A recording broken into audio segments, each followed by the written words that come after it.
ഈ കുന്ത്രാമതല നമ്പറൊക്കെ എവിടെ കൊണ്ടേ വെച്ചേക്കുവാണോ? സമയത്ത് നോക്കി ഒന്നും കിട്ടില്ല. ഓ, ആ കിട്ടി. ഹലോ, എടാ രാജുവേ, എടാ നല്ല പോത്തുണ്ടോടാ?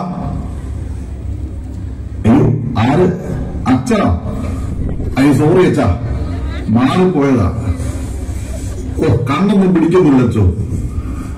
ഞാൻ ആ പോത്തുരാജനെ വിളിച്ചതാ. ക്ഷമിക്കച്ചോ, അറിയാതെ പറ്റിപ്പോയതാ. ഹോ, ഇതെന്നാ കുന്തോ? ഇറച്ചി വെട്ടുകാരെ വിളിച്ച അച്ഛനെ കിട്ടും, അച്ഛനെ വിളിച്ച പോസ്റ്റ്മാനെ കിട്ടും. എന്തൊരു കഷ്ടമാണോ ഇത്? ഒന്നുകൂടെ നോക്കാം. എടാ രാജുവാണോടാ? ആ, എടാ നല്ല പോത്തുണ്ടോടാ?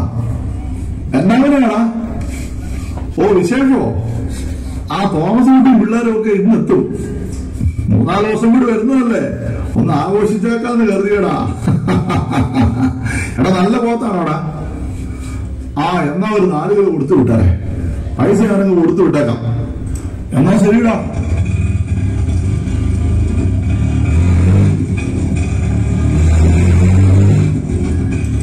ഇത് ആരായി രാവിലെ തന്നെ? എന്നാ പറ്റിയിട്ട് നിനക്ക്? ഒന്നും പറയണ്ട, പള്ളിയുടെ മുറ്റത്ത് മൊത്തം പുല്ലല്ലേ. മഴയത്ത് നനഞ്ഞു കിടന്നത് കൊണ്ട് കാലൊന്ന് തെന്നി. എന്നിട്ട് വല്ലതും പറ്റിയിടി? ഭാഗ്യത്തിന് ദൈവം സഹായിച്ച് നടുവിടിച്ചു വീണില്ല. ആ, ലക്ഷ്മി വന്നില്ല ഇതുവരെ? ഇല്ല. ആ, ചൂട് വല്ലതും പിടിക്കണമെങ്കിൽ ഞാൻ വരാം. വേണ്ട, ഞാൻ കുറച്ച് കുഴമ്പെടുത്ത് തേച്ചോളാം. വലിയ പ്രശ്നമൊന്നും ഇല്ല. ആ തോമസ് കുട്ടി വിളിച്ചായിരുന്നോ? അവൻ എവിടെ എത്തിയാവോ? അവനുണ്ടല്ലോ, എന്നെ ഒന്നും വിളിക്കത്തില്ലല്ലോ. നിന്നോടല്ലേ പറഞ്ഞത്? എന്തിനാ നിങ്ങൾ എപ്പോഴും അതൊക്കെ പറഞ്ഞ് അവനെ വേദനിപ്പിക്കുന്നത്? അവനൊരു തെറ്റ് സംഭവിച്ചു പോയി, അതിനിങ്ങനെ എപ്പോഴും അവനെ കുറ്റപ്പെടുത്തണം. കുറ്റപ്പെടുത്തിയതല്ലേ, നമുക്ക് അവൻ ഒറ്റ മകനല്ലേ ഉണ്ടായിരുന്നുള്ളൂ. എന്നൊക്കെ സ്വപ്നം കണ്ടതാ അവനെ കുറിച്ച്. എന്നിട്ടിപ്പോ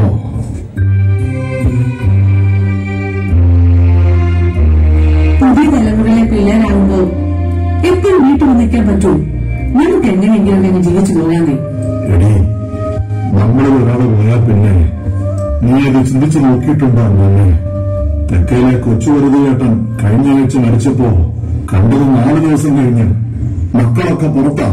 വളർത്തി വലുതാക്കിയ അപ്പൻ ചത്തു ചീഞ്ഞു കിടന്നിട്ടും ഒരു മനുഷ്യക്കുഞ്ഞു പോലും അറിഞ്ഞില്ല. ഒരാഴ്ചക്കിടയില് അവിടെ നിന്ന് അന്വേഷിച്ചു പോലുമില്ലെന്ന്.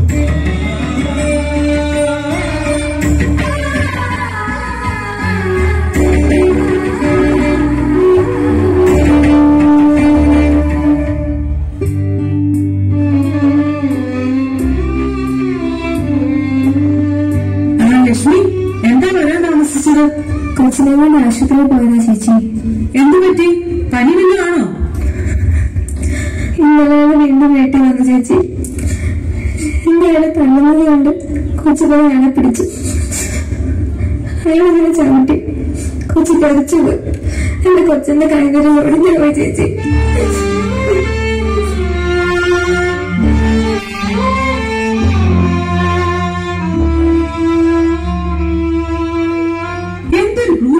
കാണിക്കുന്നത് അവനെതിരെ ഒരു കേസ് കൊടുത്തുകൂടെ നിനക്ക്? എനിക്ക് പേടിയാ ചേച്ചി. ആരാ എനിക്കുള്ളത്? അയാൾ എന്നെ എന്റെ കൊച്ചിനെ കൊന്നാണ്. ലക്ഷ്മി വിഷമിക്കാതെ, ഞാൻ നിസമയോട് പറയാം. അവൾ എന്തെങ്കിലും ഒരു വഴി കാണും. ചേച്ചി, എനിക്കൊരു സഹായം ചെയ്യാമോ? സിസ്റ്ററിനോട് പറഞ്ഞ് എന്റെ കൊച്ചിനെ അവളുടെ അനാഥാലയത്തിൽ ചേർക്കാമോ? ഇങ്ങനെ കിടന്ന് നരകിക്കുന്നതിലും ഭേദം. പിന്നെ ഞാൻ എവിടെയെങ്കിലും പോയി ചത്തോളാം.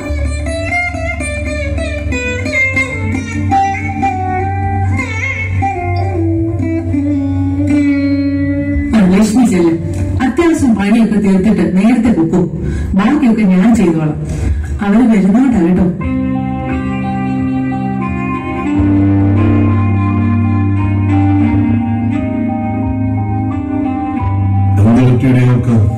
അവൻ വീണ്ടും പ്രശ്നം ഉണ്ടാക്കുവാണോ? പാവം കൊച്ച്, അതിനോട് അവൾ ഒറ്റയ്ക്ക് എന്നാ ചെയ്യാനാ? പറയുന്നതൊക്കെ ഞാൻ കേട്ടു. ഞാൻ ഇത് ലക്ഷ്മിക്ക് കൊടുത്താലേ ആശുപത്രിയിൽ ചെലവനാന്ന് പറഞ്ഞാൽ മതി. വർദ്ധിച്ചോ, പോത്ത് കൊണ്ടുതരികയും നല്ല കിടിലം പോത്താ. ആ, വാവച്ചനോ?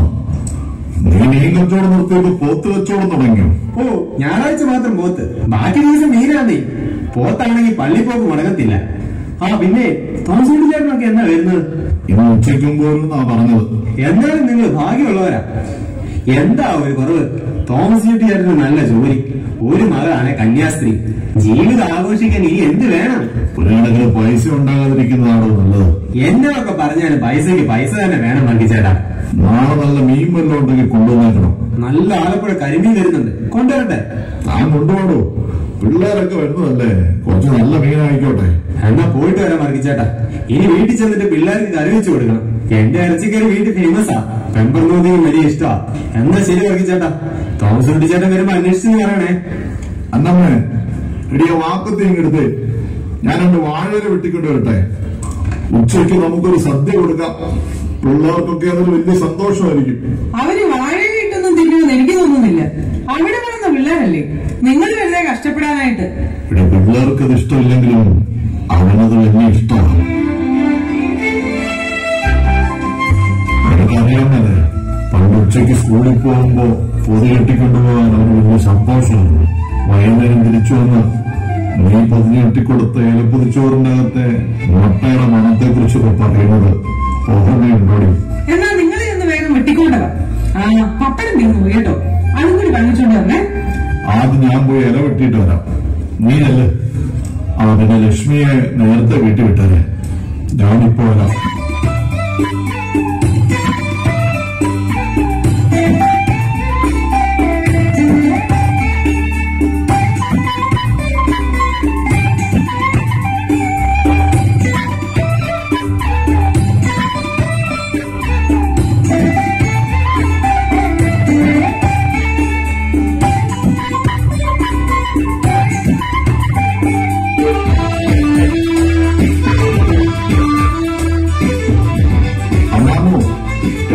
വെച്ചോ, അവനെ വിളിച്ചോടി. ഇതുവരെയില്ല. നിങ്ങളൊന്ന് ചോറ് കഴിക്കേ. പ്രഷറും ഷുഗറും ഒക്കെ ഉള്ളതല്ലേ, നേരെ 2 മണിയാവുന്നു. മരുന്ന് കഴിക്കാനുള്ളതല്ലേ, അവർ വന്നോളൂ. വേണ്ടടി, അവൻ കൂടെ വന്നിട്ട് കഴിക്കാം. പിള്ളേരുടെയൊക്കെ കൂടെ കഴിച്ചിട്ട് എത്ര കാലമാടി. ഞാനൊന്ന് പോയി മേലെ നനച്ചിട്ട് വരാം. എന്നാ ഞാനങ്ങനെ അല്ലട്ടെ.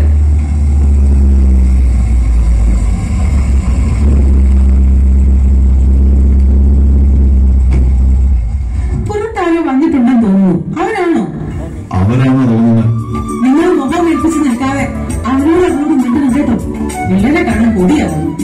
ഞാനേ ലക്ഷ്മിയോട് കുടിക്കാൻ എടുക്കാൻ വന്നിട്ട് വരാം.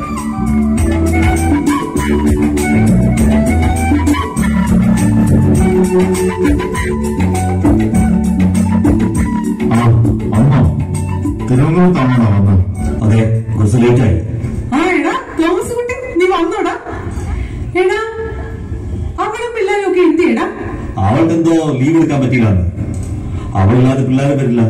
പിന്നെ ഞാനും നിർബന്ധിച്ചില്ല. അവർക്കിടൊന്നും സെറ്റാകത്തില്ല.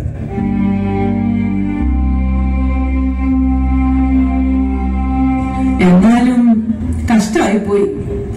നീ വന്ന് ചോറ് കഴിക്കേ. ഞാൻ വന്നപ്പോൾ പുറത്തുനിന്ന് കഴിച്ചു. എനിക്ക് ഭക്ഷണം കൃത്യസമയത്ത് കഴിച്ചില്ലെങ്കിൽ ഉറക്കം ശരിയാവില്ല. ഞാനൊന്ന് കിടക്കട്ടെ.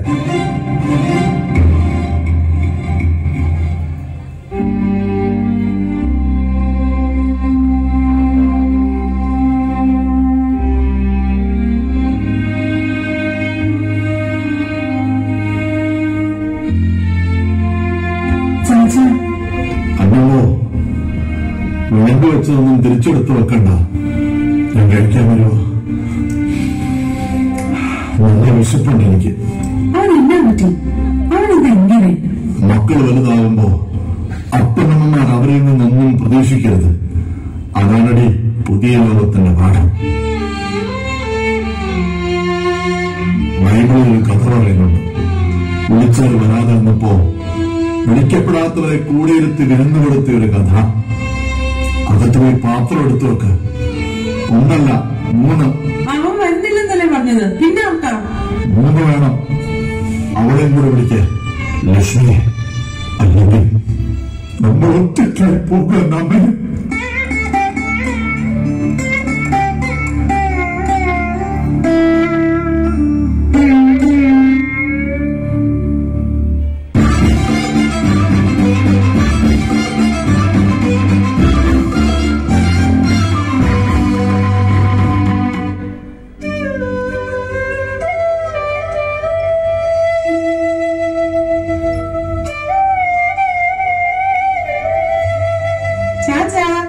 എന്നാ ഉറങ്ങുവാണോ?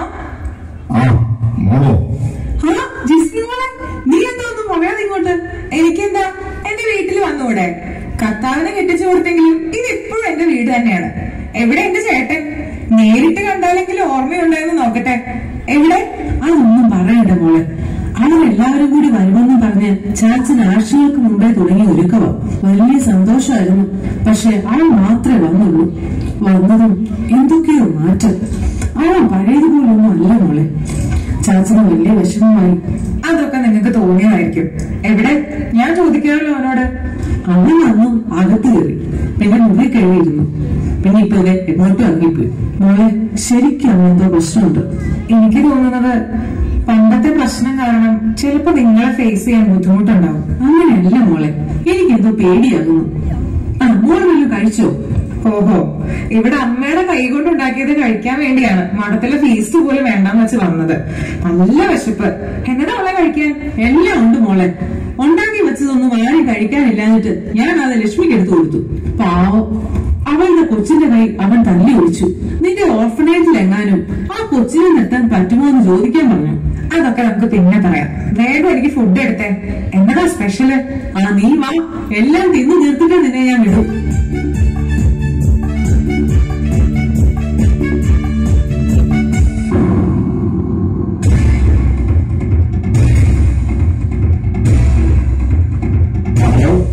അതെ അതെ, ആ ഇടത്തോട്ട് തിരിയുമ്പോ 4ാമത്തെ വീട്. അതെ അതെ, ആ നീല പെയിന്റടിച്ച വീട്. അതെ അതെ, അങ്ങോട്ടേക്ക് പോകുമോ? ഞാനിവിടെ ഉണ്ട്. ആ ചേട്ടായി വന്നോ? ഞാൻ അറിഞ്ഞില്ല, അകത്തായിരുന്നു. നിന്റെ വക്കീൽ പണിയൊക്കെ എങ്ങനെ പോകുന്നു? ഓ, അത് പാസ്സായെന്നല്ലേ ഉള്ളൂ. പിള്ളേരുടെ കൂടെയാണ് എപ്പോഴും. ആ ഓർഫനേജുമായി ബന്ധപ്പെട്ട് കുറെ കേസൊക്കെ ഉണ്ട്. അതാ ഇപ്പോഴത്തെ പണി. ഇപ്പൊ അച്ഛന്മാർക്കും കന്യാസിമാർക്കും ഇതാണല്ലോ പണി. ചേട്ടായി എന്താ അങ്ങനെയൊക്കെ പറയുന്നേ? നേരത്തെ പള്ളിയിൽ ഇറങ്ങാത്ത ആളായിരുന്നല്ലോ. അതൊക്കെ അന്ന്. ഇപ്പോ വിവരം വെച്ചപ്പോഴാണ് മനസ്സിലായത് ഇതൊക്കെ വെറും തട്ടിപ്പാണെന്ന്. അതെന്നെ ചേട്ടായി അങ്ങനെ പറഞ്ഞത്? പള്ളിയിൽ വെച്ച് കല്യാണം നടത്താൻ എല്ലാരും പറഞ്ഞതല്ലേ? അതങ്ങനെയാ, ഓരോരുത്തർക്കും സ്വന്തം കാര്യം വരുമ്പോഴല്ലേ അറിയൂ. ചേട്ടായി എന്താ ഇപ്പൊ ഇങ്ങനെയൊക്കെ സംസാരിക്കുന്നേ? ഇതുവരെ ഇങ്ങനെയൊന്നും അല്ലല്ലോ. നീ ആദ്യം പോയി ക്രിസ്ത്യാനികളെ നന്നാക്കാൻ നോക്ക്. ഇങ്ങോട്ട് വേണ്ട. അതെന്താ? ചേട്ടായി ക്രിസ്ത്യാനിയല്ലേ? ഇപ്പൊ അല്ല തന്നെ കൂട്ടിക്കോ. നീ എല്ലായിടത്തുമാണ് ഈ പറയുന്നത്. ദൈവദോഷം പറയരുത്. വായി തോന്നുന്നതെല്ലാം പറയുക. ഒരു മതം മാത്രമല്ലോ ഈ ലോകത്തുള്ളത്. ആരാ? ആ രജിസ്റ്റർ ഓഫീസിൽ നിന്നാ. ഈ സാറ് വന്നിട്ട് വന്നതാ. ഇതെന്താ ചേട്ടായി കാണിക്കുന്നേ? നീ എന്താണ് ഇവിടെ വല്ല കച്ചവടം നടത്തുന്നുണ്ടോ? ചാച്ചൻ അറിയാത്ത എന്ത് കച്ചവടമാണ് ഇവിടെ നടക്കുന്നത്? വയസ്സാങ്കാലത്ത് എല്ലാവർക്കും കൂടി വലിയ പുണ്യം പോത്തിട്ടെ വലിയ കന്യാസ്ത്രീമർദ്ദം എഴുതി കൊടുക്കാതിരിക്കാൻ ഞാനൊരു മുൻകരുതലെടുത്തതാ. ചേട്ടായി, നിനക്ക് എന്താണ്? അവളെ കെട്ടിയപ്പോ നിന്റെ വെളിവ് നഷ്ടപ്പെട്ടോ? വെളിവ് നഷ്ടപ്പെട്ടതേ നിങ്ങൾക്കാ. എല്ലാരും കൂടെ ചേർന്ന് എല്ലാം എഴുതി കൊടുക്കാൻ വേണ്ടിയല്ലേ ഇവളിവിടെ കയറി ഇറങ്ങുന്നത്.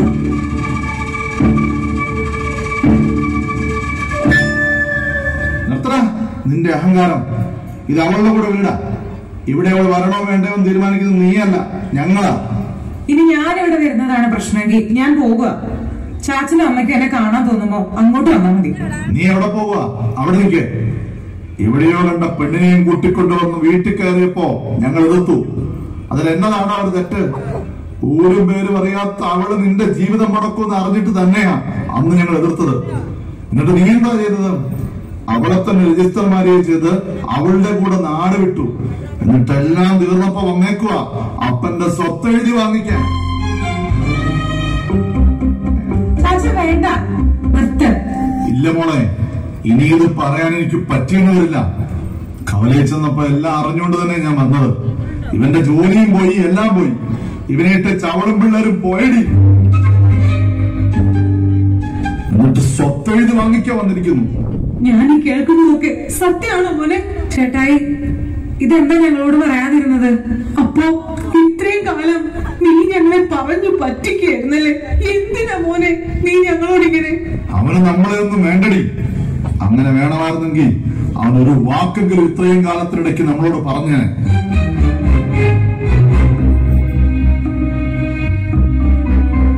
ചാച്ച, നമുക്ക് എങ്ങനെയെങ്കിലും ചേട്ടായി പറഞ്ഞു മനസ്സിലാക്കണം. എന്ത് മനസ്സിലാക്കാൻ? ഓരോ തവണ അവൻ ഫോൺ വിളിക്കുമ്പോഴും ഒരു തവണയെങ്കിലും എന്നെ ഒന്ന് അന്വേഷിക്കുകയെങ്കിലും ചെയ്യുമെന്ന് ഞാൻ കരുതി. പക്ഷേ ഇല്ല, പ്രായമാകുമ്പോ അപ്പനമ്മമാർ കേൾക്കാൻ കൊതിക്കുന്ന ഏറ്റവും സന്തോഷമുള്ള ശബ്ദം തന്റെ മക്കളുടെ സ്നേഹമുള്ള ഒരു വിളിയാ. അതുപോലും അവൻ എനിക്ക് തന്നില്ല മോളെ.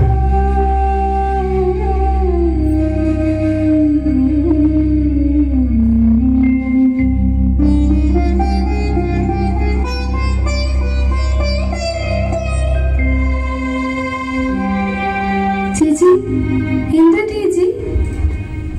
എഴുന്നേൽക്ക് ചേച്ചി. അയ്യോ സിസ്റ്റർ, ചേച്ചി. അമ്മേ, അമ്മേ.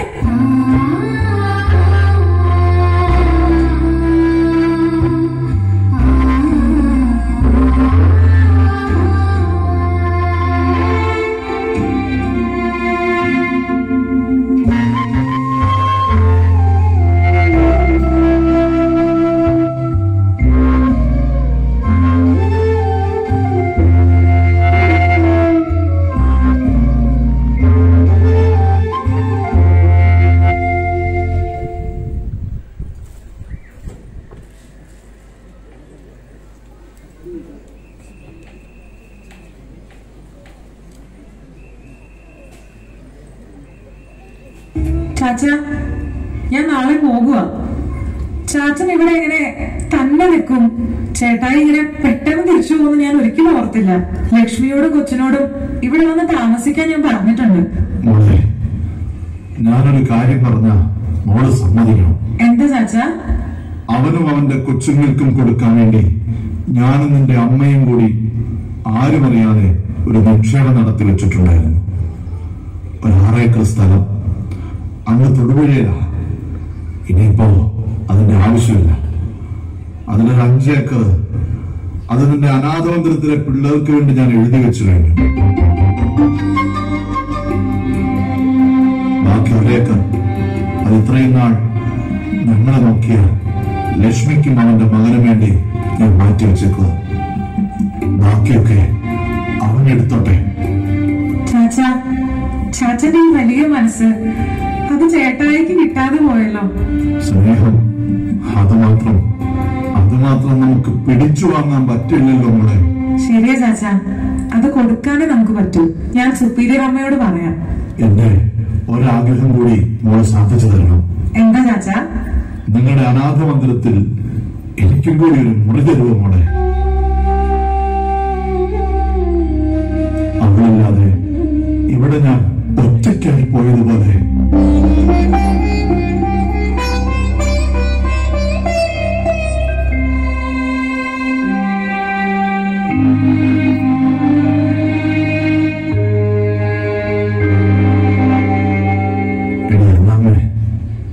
ഇപ്പോ എനിക്കൊരു സമാധാനമുണ്ട്. എല്ലാ ഉത്തരവാദിത്വവും ഇറക്കി വെച്ചപ്പോ ഒരാള് കാണാൻ വന്നിട്ടുണ്ട് കേട്ടോ.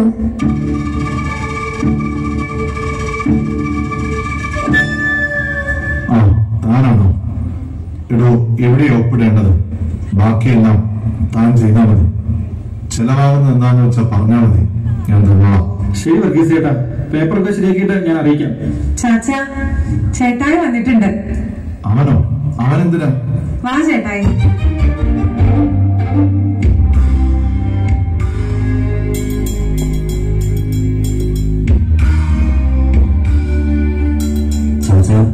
എന്തിനാടാ വന്നത്? നീ ചോദിച്ചതൊക്കെ നിന്റെ പേരിൽ തന്നെ എഴുതി വെച്ചിട്ടുണ്ട്. അല്ലെങ്കിലും നിനക്കുള്ളതായിരുന്നല്ലോ എല്ലാം. പിന്നെ എന്തിനാണ് നീ?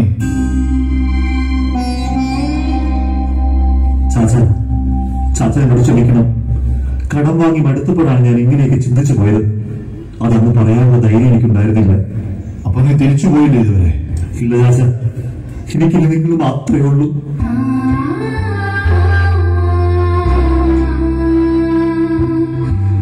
തോമസ്കുട്ടി, നീയാണ് മോനെ ഞങ്ങളെ ഉപേക്ഷിച്ചു പോയത്. ഞങ്ങളെപ്പോഴും നിന്റെ കൂടെ തന്നെ ഉണ്ടായിരുന്നു. ചാച്ച വരണം വീട്ടിലേക്ക്. വരില്ല എന്ന് ഞാൻ പറയില്ല, പക്ഷെ ഇപ്പോഴില്ല. അതിന് നിന്റെ വീട്, ഒരു പുതിയ ജീവിതം നിനക്ക് തുടങ്ങാനുള്ള നിന്റെ കൂടാരം. അവിടെ ഞങ്ങൾ എല്ലാവരും ഉണ്ട്. നീ അവിടെ ഒരു കുടുംബം കെട്ടുമ്പോഴേക്കും ഞാൻ തന്നെ വന്നോളാം. പിന്നെ ഒരു കാര്യം കൊണ്ട് നിന്നോട് ഞാൻ ആവശ്യപ്പെടുകയാണ്. പോകുന്ന വഴിക്ക് ആ പള്ളിയിൽ കയറി ഒന്ന് കുമ്പസാരിച്ചിട്ട് പോകണം.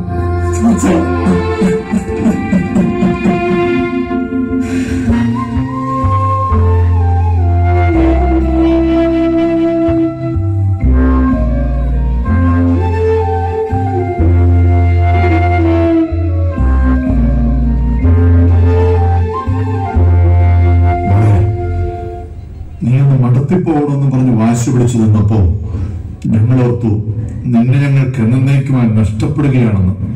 പക്ഷേ ഇന്നാണ് നിന്റെ ഈ വിളി എത്ര മനോഹരമാണെന്ന് എനിക്ക് ബോധ്യമായിരുന്നു.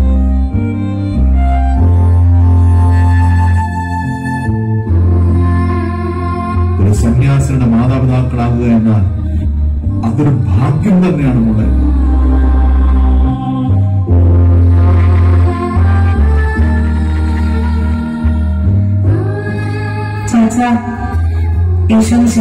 സ്തുതിയായിരിക്കട്ടെ. എപ്പോഴും എല്ലായ്പ്പോഴും സ്തുതിയായിരിക്കട്ടെ മോളെ.